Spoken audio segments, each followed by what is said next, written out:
Hi everyone, my name is Ibn and welcome to the fourth episode of Tharmachati Zoo and Resort. I think we're officially a series right now. I'm really happy to start this fourth episode. I'm also, again, very happy to welcome all the new subscribers. You guys subscribe with a bunch of people, and I'll probably welcome all the new subscribers in a couple of videos in the future because you guys just keep coming. And that's why we're starting today's episode at the Tharmachati's Heroes wall. And this is actually just because the reason why I've had so many new subscribers is because of this one guy over here, Mike Sheets. I really want to thank him again. He generously accepted my offer to help him out with the koali episode, and ever since this channel has pretty much exploded. So Mike, again, thank you, man. You're really the best. Another name that was added on the wall is Just Goron. He has made an incredible, downright amazing aviary pack, and as long as Frontier doesn't give us actual aviaries to build with, I don't think there's a better way to build an aviary in this game than using his pack. I'm going to put the link in to the workshop in the description below. And seriously guys, you have to download it. It's one of the best assets on the workshop right now. The things you can make with it is just amazing, and I'll show you one of those in this episode. Alright. Well, as said in the last episode, we are going to take a look at the heart of India. And welcome. So yeah, this is the heart of India. As you pretty much can notice, there's still a big area that has been cut off. This is because I don't like showing things that are unfinished. It takes away the illusion, although a big wall of this big wall of green isn't helping either.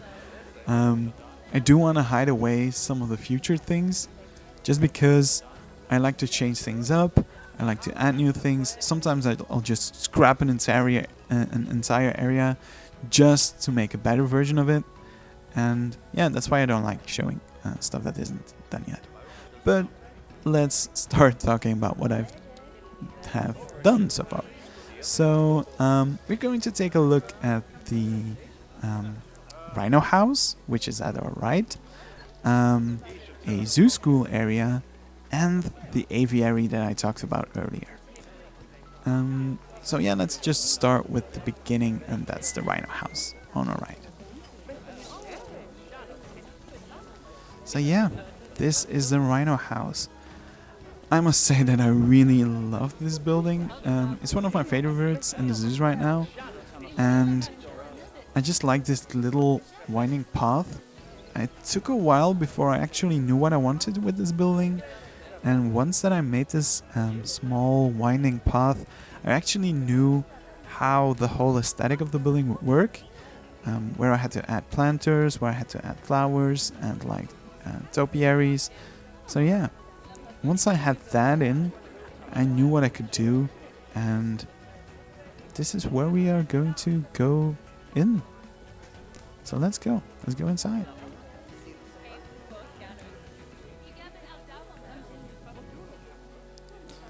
So this is it, everyone. This is the inside of the Rhino House. So as you can see, we've got a bunch of benches and a big indoor area. So let's talk about this area. First of all, you might have noticed that I aligned the wall with a bunch of these wooden protection. This is simply to protect both the rhino and the murals against the wall, so that the murals don't get damaged and that the rhino doesn't hurt its skin. It has a indoor pool and a small education area, so staff members can actually come over here and give a small presentation. There's a TV where you can play extra informations. There's a few planters that I made that I really like. I'm quite proud of them. And like a hanging bunch of flowers here at the top. Some more planters. So yeah. I also made the floor using the temple pieces of the South American pack. And the reason is that I looked into several guides on how to make exhibits for rhinos. And one of the things that got mentioned really often was that rhinos have very sensitive feet and that you can't really put them on concrete. And the best thing to do is actually just make a rubber floor. And I tried to simulate the rubber using the upside down temple pieces. So I hope it kind of works out. And yeah. Normally the rhino isn't here that often, but when she is, it's actually a really cool sight to see. For some reason these guests are running over here. I was hoping that the rhino would be here, but I'm afraid she isn't. I also made this small education area. Again, it isn't much, but it talks about poaching and traditional medicine. I hope that in the future we'll be getting billboards and smaller education signs, simply because I feel like the game is a bit lacking in that aspect, and I'm kind of stuck with these things.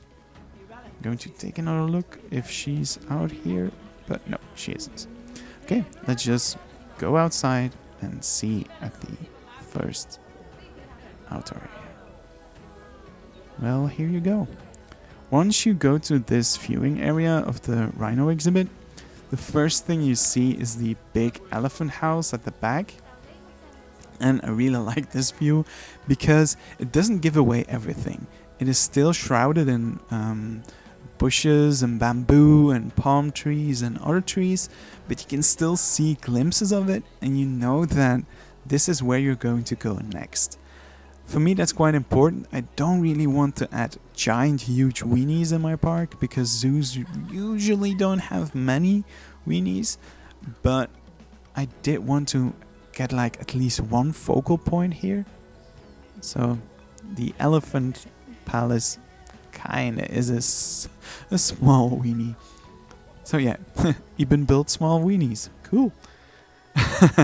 Alright, so yeah, I made this cover here, and that was of course inspired by the one that Remnant made for Balboa Park.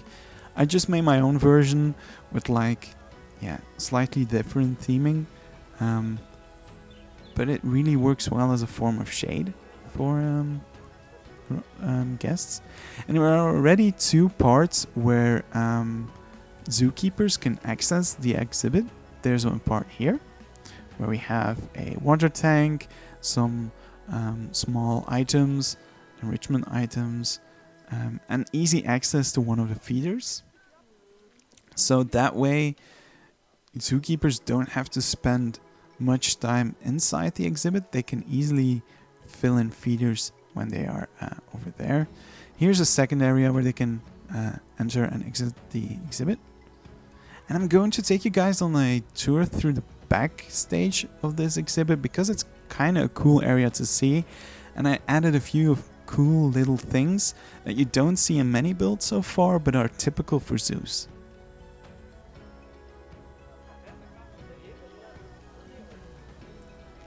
It looks like our rhino still hasn't come inside, but we have magical powers and we'll go straight through the wall. So yeah, this is the small indoor area. Because we are in a very tropical zoo, honestly we can keep the indoor areas a bit smaller than when we would have a bigger zoo in colder areas. So this is a bit smaller than the usual building they would make, but there's still a lot of backstage area. So yeah, this is one of the backstage parts of the exhibits that you can easily close off. Oh, there she is. So yeah, this is one of the areas that you can easily close off so that the entire exhibit is free and zookeepers can walk around in it. And I used a trick that Crocs suggested. he said just use the coolers and turn them off, and that way they will look like fence for excess water. And because it rains here a lot, that's actually not a bad idea. Oh yeah. So this is a backstage area. There's a tunnel system that allows us to bring in and get the rhino out if needed. There's a small staff building, and there's a small rhino poop area over here. Many zoos actually sell manure, and that's often elephant dung or rhino dung. So I kind of wanted to simulate that over here. And this area of the exhibit is completely off limits from guests. Guests usually don't see these, so this provides another layer of privacy to the rhinos, which is very important because they need a lot of privacy. They're very shy animals. Well, shy is the wrong word, but they are very sensitive animals. So it's a good thing to have them. Another thing that I've seen, that I've not seen actually in many zoos built in a community, is these kind of covers for feeding areas. It is actually very important to have those. It's not mandatory in any way, and not every zoo does it, and not every zoo does it for every animal, but it's a clever thing to do. The thing is, if you feed an animal and the feeder isn't covered by something and it starts raining, fresh food can easily be drenched in water, especially in very tropical areas like Tharmachati, where you have like these big monsoon rainfalls. It's actually a good idea to have feeding areas covered, because that way food doesn't get drenched and it can be used for a longer amount of time. So we'll take a look. There we have our rhino. As you can see, she has a very big pool. I was extremely surprised by how big the pool had to be. And I lined the pool using the P-file carpet piece. It's not really the carpet piece, it's the cloth piece. It has a really nice shine, and it basically it looks like tarp, and it really works well. So another important thing that you might be able to see here, I'm going to try to get a bit closer. But as you can see, I made a small path area using rocks. And this is one of the things that I've added, because if you for some reason would end up inside the rhino exhibit, you should be able to escape the exhibit as quickly as possible. And one of the ways to do it is using this small rock path that allows you to climb out, and where you end up here at the backstage area. It's a small little detail, I know, but especially for very dangerous animals, it's a good idea to have like escape routes for humans, not for the animals, of course. So yeah, we are going to go through the exhibit again, to go outside and to go and see the viewing area for the rhinos.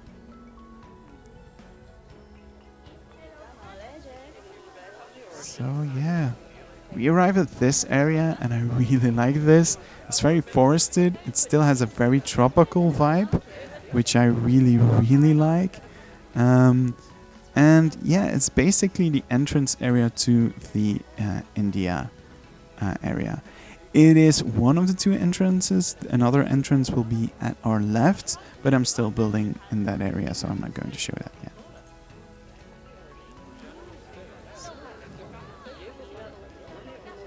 And I was hurrying a little bit because I really wanted to show this. So I actually placed the mud baths really, really close to the guest paths. And this is something that I've seen in Plankendaal, which is a Belgian zoo. Because this is an area that the rhinos will frequent quite a lot. So, oh, okay then, very rude. So this is something that you can actually put very close to guest areas because the rhino will go there anyway. So it's better to get it close to a guest area where guests can have a very close look and actually can see what happens. And yeah, than to have it like at the back of the exhibit where you can't really see it. So again, I really like this area. I don't want to boast too much about this, but I really like what I've built here, and I hope you guys like it too. Yeah, there's a bunch of people here. Oh, that dude has a mustache that's almost like mine.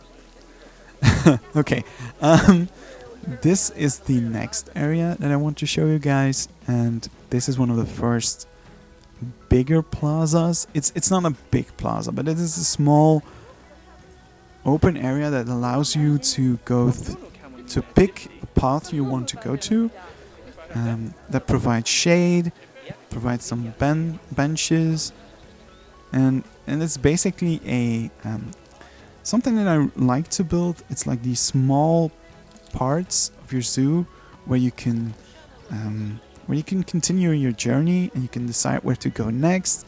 It's kind of a cross point, and it allows guests to group. It allows for families to find each other, and yeah. Now the building in front of us is it's the second favorite building of this area, and it's a bamboo building that I made quite quickly after the South American pack was released. I really loved the pack, and I actually feel a bit bad about it because I actually made a big post on the forum saying that we needed more generic items and that like a temple team wasn't really going to help us much in the zoo, and I still kind of stand behind that. I still think that Frontier really needs to add some more generic items, because things like chain link are still missing. But damn, did I pick the wrong pack to criticize them, because oh my god, the South American pack has so many items that I've used here. And yeah, this bamboo building was one of the first things I did. Now, let's talk a bit more about this building. The cool thing about this building is that this is unfortunately not a guest usable building, but that's okay because this building is a school area, and it's something that I feel is again quite overlooked in the community, is that a lot of zoos work together with schools. During weeks, during like the work days, and not during weekends and holidays, most visitors inside the zoo are either retired people or schools. If you ever visit a zoo in the middle of the week when everybody else is working, you'll notice that there will probably be like 4 or 5 different classes, and that's actually quite cool to see. So for me, it's very important that each zoo at least has one school area where they can teach about the zoo and the animals inside, and that's why I made one. I made the education center for Koali Zoo, and that was actually based on what I've built here. Although it looks completely different, but it's still the same principle. You need an area, especially if you're a big zoo. If you're a big zoo, you actually need more than one. You need an area or a building where you can teach kids, where you can have a class session, and where you can talk about the animals. So yeah, this is our first zoo school area. And of course, if we're talking about zoo schools, we need to have a cool name. And this ended up being the Jonti Zoo School, because Jonti has this series called Zoo School. So I couldn't really resist calling this the Jonti Zoo School. So let's take a look at this building. And I must say, I really like this view again. I know I don't want to like compliment myself too much, but this is one of the buildings I'm really proud of. Once the South American pack was released, I actually immediately started searching for like buildings that were made using bamboo. And this is one of the things that I found quite quickly. I don't know if it's a building in Thailand or if it was actually in India, but this building was amazing. It has these cool circle shapes, and it was made in such a way that it was very protected against earthquakes and other things. And once I saw a picture of it, I knew exactly how I was going to make it. I knew exactly that I could use these African ring pieces to actually build this, and I'm so happy with the results. I know I don't want to compliment myself too much, but I'm really, really happy with this. So if a classroom would be here, kids would be sitting down on these cushions. That's why there's also a bunch of extra cushions over here. And a educator would be in the middle of this, and he or she would be talking about the animals in the Heart of India area, but they would also be talking about prime animals in the zoo. Just because we are in the middle of in the Heart of India doesn't mean that this is going to be the only thing that's going to be discussed is the Indian animals, because like I said before, chances are very big that there will be multiple classes wandering the zoos. So it's a very good idea to have like, let's just put all kids of the first grade over here, and then kids of the second grade will go to another zoo school building. So yeah, I really like this. Yeah, there's like a bunch of stuff. I again made these small wooden boxes using the door piece. It's one of my favorite pieces, really. So yeah, there's also this small water area, and it's kind of the same as Mike has recently built quite a lot. There's already a big body of water over there with the rhinos, so we kind of need another body of water to take in excess water. So yeah, as you can see, I aligned the ground with tarp again, and I also did the same for the walls over there. There's a small plank at the back. I will try to zoom in, so that makes this area accessible for staff. But yeah, this was the Jonti Zoo School. Again, Jonti, I really liked your series. I hope to see more of it in the future, but I understand that you're kind of doing something else right now. So yeah. Whoops. Trying not to get stuck anywhere. Here's another view of the rhino exhibit. I really like this one. So the idea is that the rhino exhibit was originally made for 2 rhinos, but only one of them has remained at the zoo. So it's a bit bigger than it should be. But yeah. Another thing that I've added here is that there are actually 3 layers of fencing. So there's the mud wall, there's the metal fence, and there's these wooden wall pieces. Now, of course, these wooden wall pieces wouldn't stop a rhino that is charging, but if for any reason someone falls into the exhibit, you can actually get behind these poles and get a head start. It will just slow down the rhino a bit. It won't stop it, but at least it will, yeah, it will give you some time to get away from it. That's the Elephant Palace again. We won't be visiting it this episode. I was thinking about it. I was thinking about showing you guys the tortoise exhibit as well, and you actually saw it in the trailer, but I've decided to keep that for the next episode. So yeah. Behind us there is a small garden area. Again, this was something that I've added quite recently. Mike talked about this when we were talking about koali, is that there's a need for divergent pots, like little pots that go from one place to another. And yeah, this just felt like the perfect area for it. Here's another shaded area with some more benches, because yeah, why not? We're in a very hot area, we need a lot of shade and benches and all kind of things. We'll take a look at this small garden area.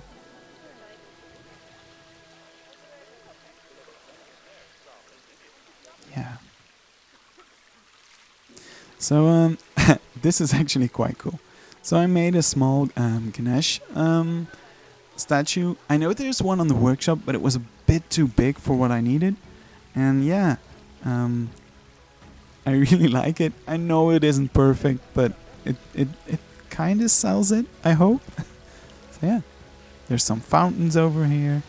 And I will show you guys when we reach it. But there's also a small door at the aviary that allows staff members to easily access the statue, so they can keep it clean and they can like fix stuff if there's something broken about it. So yeah, so this is the rest of the garden. And a small detail that I really hoped you guys would notice in the trailer, but I'm not sure if anyone did, is this small beehive that I added in the tree. It is actually made using 2 of the African pots stacked together. And it's a small little detail, and I like to add those things in. So yeah. Let's go and take a look at the last exhibit we're going to visit today, and that's Birds of the Jungle. As I talked before, Just Goron made an amazing aviary set. It is downright brilliant. If you haven't downloaded it yet, please do. It's so amazing, and it's the only way to really make a decent aviary, for me personally. I really hope that Frontier will add aviaries in the future, and I really hope they aren't just going to be placeable boxes, because I do want to be able to choose how my aviaries look and make indoor ones and walk-through ones. So yeah, but thanks to Just Goron, we actually have an aviary in the zoo. And this was a small door I was talking about. So if you go through this door, you'll end up at the Ganesh statue, so you can easily clean it and maintain it. But that's not important right now, because we are going inside the Birds of the Jungle aviary. And here we go. Welcome. And again, here you can see the magic of Just Goron's aviary set. It is so amazing. He used the lattice species, and it really gives an amazing view. As in most aviaries, I added a bunch of benches at the entrance, because this is an area that they would walk around quite often. So, this is the aviary, and this is where I would put my birds, if we had any. Beyond Drew, this one's for you, mate. But yeah, so far there's only 2 animals inside of this aviary. We've got peafowls and Chinese pangolins. The Chinese pangolins are basically stand-ins for the Indian pangolin, and those are again stand-ins for like other smaller animals, but there aren't many of them in the game, and I didn't want to make an aviary where there was just peafowls. That would have been quite boring. So yeah, I really like this again. I'm sorry, I feel like I'm giving myself so many compliments, and I really don't want to do that too much. But yeah, it's just, I'm just very happy with how it looks like. The floor was made using the mulch path. This is a trick that I actually got from Vihoa. He used this for his enjoy your seat, sir. He used this for his Planet Zoo quarantine contest at Bronation, and yeah, the effect is just amazing. It allows you guests to walk around the entire area, but it still gives the idea that this is actually an aviary. And this aviary actually doesn't have many kinds of different plants. I think I only used five different plants across the entire aviary, but I kind of feel like it works. I didn't want to add too much because I don't want the plants to be the main focus here. I want the animals to be the main focus, even though there aren't many animals. But yeah, there's like a bunch of places where birds can walk up, like the peafowl. There are a bunch of these hanging branches where where birds could easily perch. But yeah. Oh boy. So these peafowls are very are getting a lot of attention. There's a bunch of people over here. Just look how amazing this looks. I mean, I have to give Frontier props. Like, these animals really look amazing. I know that we can give them a bunch of slack, but they did make a very great game. I've made aviaries in Zoo Tycoon before that didn't look as realistic as this one. And yeah, the fact that birds can just walk wherever you made them, it's just, yeah, amazing. I also added this small... Oh, there's a pangolin.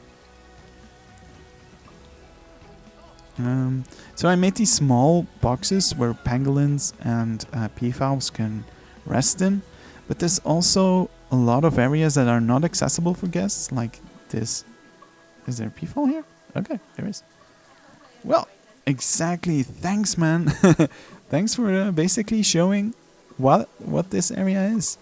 There's a small area that is not accessible for guests, but that is accessible for the animals, and it allows them to run away and hide. And here we have a bunch of people trying to get there, but we don't want that. Again, pangolins are probably not the best animals to have here inside this aviary, but there was no other animal that I could actually use that felt like an animal that I could use. So yeah, I added a small education board for the pangolin as well, and I really like the rock work here. One of the cool things is that for some reason, I think it's because they're actually looking for animals, a lot of the guests are just looking up the whole time and are just trying to find animals, which actually makes it feel like a real aviary. And they are standing right inside the feeder. Why not? So yeah, this was the aviary. Again, download the aviary pack made by Just Goron. It's a brilliant pack. I couldn't have made this without them. This whole area changed just because he released his aviary pack. And yeah, it's just downright amazing.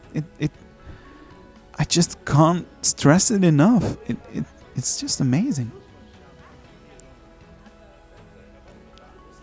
So yeah, this was the 4th episode of Tharmachati Zoo and Resort. I hope you guys liked it. If there's something that you really want to see, if at any time I rush over a certain area, feel free to ask me to visit it again in one of the next episodes. I don't mind. I usually don't want to show too much, but if you guys feel like, hey Eben, just take your time, show us more, I will certainly do so. Like, Eben, show us these flower pots. How did you make them? I just used the green bronze flower pots and turned them. I have one of them, and the second one is turned upside down. So yeah, it's like these small little details. Yeah. So this was the episode. I really, really hope you enjoyed it. And yeah, next episode is going to be probably in about 2 weeks or 3 weeks. It kind of depends. This episode was already a bit later because I had to work on quality. There's also some other stuff that I'm going to be working on in the future, but this is always going to be my main project, so don't worry too much about it. Yeah, I want to thank you guys again. Thank you so much for subscribing, for liking. If you want to see more in the future, you know exactly what to do. Subscribe, like, comment. It's all fine to me. Hope to see you guys in the next episode.